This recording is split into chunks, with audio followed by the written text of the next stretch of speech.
Il était l'homme le plus riche d'Espagne, distant, fier, intouchable. Elle n'avait que 12 ans, fille d'un concierge. Quand le destin les fit se rencontrer dans une tour de verre dominant Madrid, personne n'imaginait que quelque chose d'important allait se produire. Et pourtant, ce qui arriva laissa un milliardaire stupéfait, dépouillé de son arrogance et transformé à jamais. Que pouvait bien dire ou faire une fillette au plus riche homme d'Espagne? Restez avec nous pour écouter l'histoire d'aujourd'hui.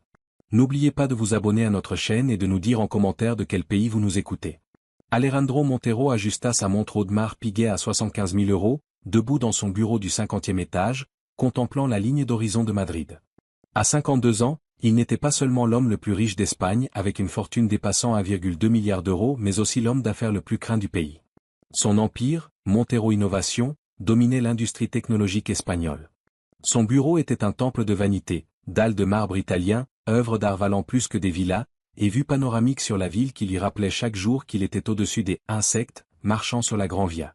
Mais ce qu'Alejandro désirait plus que la richesse, c'était l'humiliation, le sombre plaisir d'écraser quiconque il jugeait inférieur. Ce matin-là, la voix nerveuse de sa secrétaire grésilla dans l'interphone élégant. « Monsieur Montero, Madame Ramirez et sa fille sont là pour le nettoyage. »« Faites-les entrer, » répondit Alejandro avec un sourire moqueur. Cela pourrait être amusant. Les portes vitrées s'ouvrirent. Carmen Ramirez, 46 ans, entra dans son uniforme gris de femme de ménage, poussant le même chariot dont elle dépendait depuis près de 10 ans. Derrière elle marchait sa fille Sofia, une élève de 12 ans avec un sac à dos décoloré. Carmen baissa les yeux. « Je suis désolé, monsieur. Je n'avais personne pour garder ma fille aujourd'hui. Elle restera silencieuse pendant que je travaille. »« Non, non, » aboya Alejandro avec un rire cruel. « Laisse-la rester. Peut-être que ce sera divertissant. » Il tourna autour d'elle comme un prédateur. « Dis-moi, Carmen, que fais-tu exactement ici chaque jour ? » « Je nettoie les bureaux, monsieur. »« Exact. Tu frottes les sols. Et jusqu'à quel niveau d'études es-tu allé ? » Ses joues rougirent. « Le lycée. »« Le lycée ?» répéta-t-il d'un ton moqueur en applaudissant. « À peine instruite. Et maintenant, ta petite héritera la même médiocrité. » Sofia serra les poings. Elle avait toujours su que sa famille avait moins que ses camarades, mais jamais elle n'avait vu quelqu'un détruire la dignité de sa mère avec une telle cruauté. Alejandro prit un lot de vieux manuscrits. « Vois ça ? Les meilleurs linguistes de Madrid n'ont pas pu les déchiffrer. Les experts universitaires ont échoué. Penses-tu que la fille d'une femme de ménage pourrait comprendre ça ? » Il lui tendit les pages. Les symboles y dansaient, chinois, arabe, sanskrit, latin. « Non, monsieur, » répondit-elle calmement. « Bien sûr que non. » Alejandro éclata de rire. « Tu vois, Carmen ? Ta fille finira par laver les couloirs, comme toi. » Des larmes montèrent aux yeux de Carmen, mais avant qu'elle ne parle, la voix claire de sa fille coupa l'air. « Monsieur Montero, » dit Sofia en le regardant droit dans les yeux, « vous avez dit que les meilleurs traducteurs n'ont pas su le lire. Mais vous, le pouvez-vous » Alejandro hésita. « Eh bien, non, je ne suis pas traducteur. »« Alors, selon votre propre logique, » répliqua Sofia fermement, « vous êtes encore moins intelligent qu'eux. » Carmen étouffa un cri. Le visage d'Alejandro vira au rouge, traversé par une honte qu'il n'avait pas ressentie depuis des décennies. « Mon professeur dit que la sagesse ne se mesure pas à l'argent, monsieur, » continua Sofia, « mais à la connaissance et à la façon dont on traite les autres. » La mâchoire d'Alejandro se crispa. Il perdait le contrôle. « Et combien de langues parles-tu, petite fille ?» lança-t-il d'un ton moqueur. « 9, » répondit-elle simplement. Et elle les énuméra, espagnol, anglais, français, mandarin, arabe, russe, italien, allemand et espagnol latino-américain fluide. Sa prononciation dans chacune était impeccable. Carmen faillit s'effondrer de stupeur, elle n'avait jamais soupçonné l'étendue du talent de sa fille. Alejandro, lui, semblait avoir le souffle coupé. « Où as-tu appris tout cela ?» demanda-t-il d'une voix tremblante. « À la bibliothèque municipale, monsieur. Ils y offrent des programmes gratuits.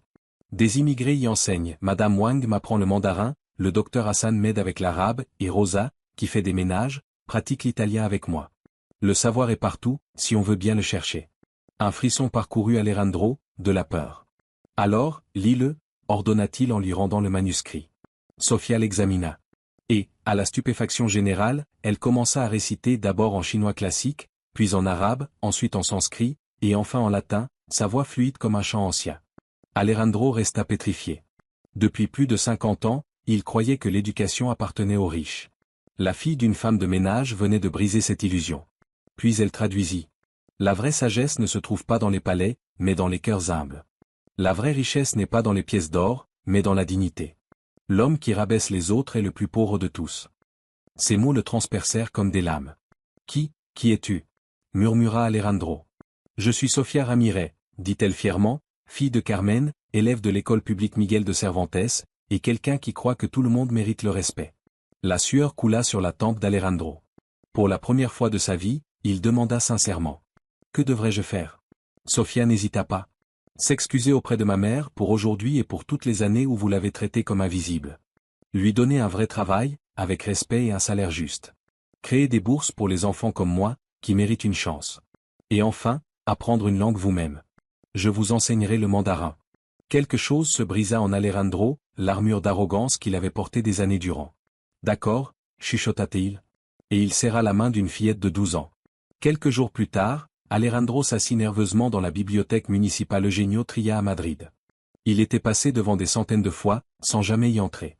Cette fois, il attendait à une table, un cahier vierge devant lui, son professeur, Sofía. Elle arriva, son sac plein de livres. Prêt pour votre première leçon de mandarin, monsieur? Honnêtement, je suis terrifié, avoua-t-il. Pendant 1 heure, il lutta avec les tons, transpirant comme un écolier. Rima. Mieux, corrigea gentiment Sofía. Le premier ton doit être haut et stable.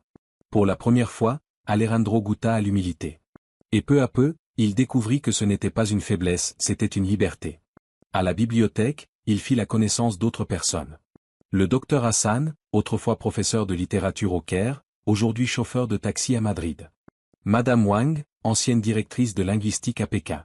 Rosa Torres, femme de ménage qui enseignait l'italien le week-end. Tous avaient autrefois été invisibles pour lui. Désormais, ils étaient ses plus grands mentors. Mais son cercle d'hommes d'affaires de l'élite bouillonnait de colère. Au Financial Club de Genova, ses anciens collègues l'acculèrent. Alejandro, tu as perdu la tête, ricana Javier Delgado, magnate du pétrole. Promouvoir une femme de ménage? T'asseoir dans des bibliothèques avec le petit peuple? Carmen Ramirez a plus de leadership que la moitié des cadres que je connais, répliqua calmement Alejandro. Ces gens-là ne sont personne, ajouta Manuel Ortega. Des chauffeurs de taxi, des domestiques, des ratés. Alejandro abattit son poing sur la table. Non, ce sont des enseignants. Et pour la première fois de ma vie, j'apprends vraiment. Ses amis lui donnèrent un ultimatum, revenir à son arrogance ou perdre leur cercle. Je n'ai pas besoin de votre cercle, dit Alejandro. J'ai trouvé quelque chose de bien plus précieux, le respect. 3 mois plus tard, Alejandro se tenait sur scène pour la cérémonie inaugurale du programme de bourse Sofía Ramirez. 160 étudiants issus de familles modestes étaient inscrits dans des universités prestigieuses telles que Salamanque et la Complutense de Madrid. Les bibliothèques publiques d'Espagne offraient désormais des cours gratuits de langue avec plus de 600 participants hebdomadaires. Carmen Ramirez était désormais directrice du développement humain chez Montero Innovation, dirigeant des projets visant à révéler les talents cachés des employés. Au pupitre, Alejandro parla avec le cœur.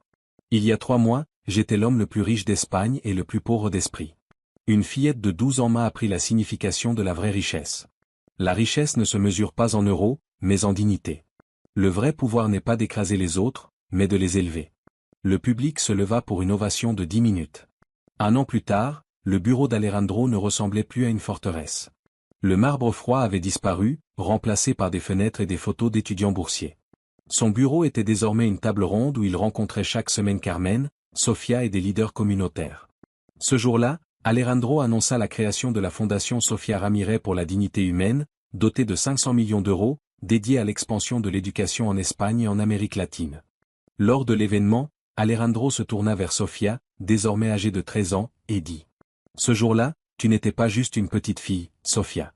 Tu étais ma plus grande enseignante. Tu as changé ma vie à jamais. » La foule se leva dans une ovation tonitruante. Alors que le soleil se couchait sur Madrid, Alejandro regarda dehors, non pas avec fierté, mais avec sérénité. Pour la première fois de sa vie, il comprit. La vraie richesse n'est jamais dans ce qu'on possède. Elle est dans les vies que l'on élève. Et tout commença avec le courage d'une fillette de 12 ans qui osa défendre la dignité de sa mère. Si vous étiez à la place d'Alejandro Montero, humilié par une fille parlant 9 langues, auriez-vous eu la force de changer, ou l'orgueil vous aurait-il gardé prisonnier?